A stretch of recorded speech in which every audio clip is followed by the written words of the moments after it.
Suspects or motive in the murder of rapper and actor Tupac Shakur, who died last Friday the 13th after being gunned down in a drive-by following the Mike Tyson-Bruce Seldon boxing match September 7th. Meanwhile, on Thursday night in Los Angeles, we spoke with Marion Suge Knight, head of Tupac's label, Death Row Records, and the man who was driving the car sitting right next to Tupac when he was shot.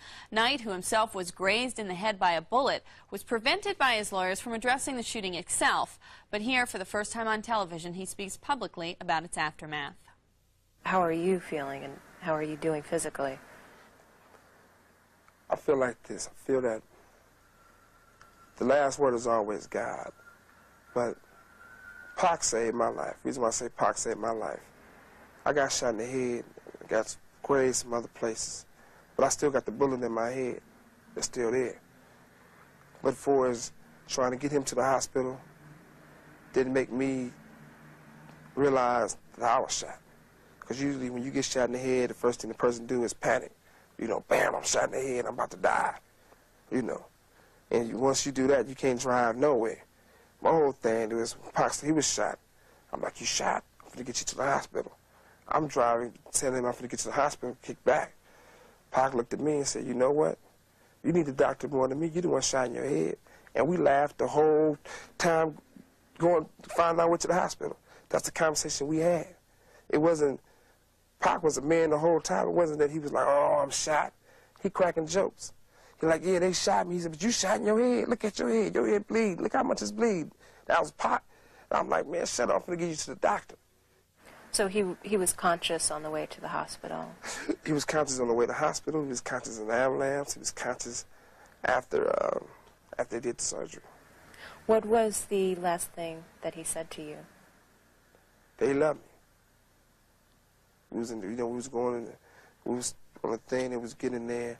I like, Pac, we the last one left. When we talking, this is how we talking. He said, homie, I'm straight. I love you, homie. I'm gonna be straight. I love you too. That's what it was. There was a report earlier this week in the New York Post that Tupac was looking to leave Death Row Records. Mm-hmm. Is that true? You should answer that. You don't take a person like Tupac who, if you listen to every song on All Eyes on Me, every song on Machiavelli, every time he do an interview, what's the first thing he say? Death Row. Tupac loved Death Row. Tupac loved me, I loved him. I mean, Tupac took Death Row to the next level. I mean, we worked hard and we laid the foundation down, and Snoop took the baton, he ran with it, and he did a great job with it. When Tupac got the baton, not only did he win the race, he finished so fast that he was able to sit back and drink some Thug Passion and come up with another plan. I mean, if a person, if you'd asked Tupac that question, that was he planning on leaving Death Row, he definitely would have cussed you out. A lot of people in the hip-hop community have said that this incident will change hip-hop. This is a really landmark event, tragic event at that, and that the music will probably never be the same. Do you see the direction of Death Row changing? Is there going to be a different type of music put out? Not at all. We're going to do the same thing we've been doing and sell records. Like I said before, my main goal is fulfill Tupac's dreams. And Tupac would definitely never want the music to change or the style. So we're going to keep it the way he would like it.